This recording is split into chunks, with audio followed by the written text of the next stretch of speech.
સ્વાગત કરું છું મિત્રો તમારું રોલેક્સ બોયઝ યુટ્યુબ ચેનલમાં। આજે વિડીયો લઈને આવી ગયા છીએ એક મહત્ત્વની અપડેટ લઈને, જે આપણા ગુજરાત સમાચારમાં આવેલી છે।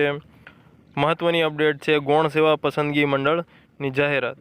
સરકારના વિવિધ વિભાગોમાં 5000 ખાલી જગ્યાઓ ભરવા ભરતી યોજાશે। ફોરેસ્ટ બીટ ગાર્ડની પરીક્ષા 8મી ફેબ્રુઆરીએ અને 4.18 લાખ ઉમેદવારો 11 સેન્ટરોથી પરીક્ષા આપશે।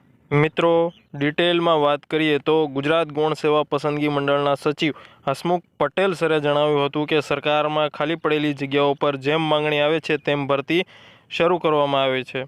આ વખતે વર્ગ 3ની ખાલી જગ્યા પ્રક્રિયા ભરવાની થાય છે। આગામી પખવાડિયામાં ભરતીની જાહેરાત કરવામાં આવશે। વર્ગ 3ની ભરતી માટે સરકારે નિયમોમાં ફેરફાર કર્યો છે, જેમાં જુનિયર ક્લાર્કની ભરતી પરીક્ષા MCQ પદ્ધતિથી લેવામાં આવશે। ત્યાર પછી પરીક્ષા લેખિત સ્વરૂપે લેવામાં આવશે। હવે વાત કરીએ ગૌણ સેવા પસંદગી મંડળ તરફથી વિગતવાર કયા પદો પર જગ્યા ખાલી છે।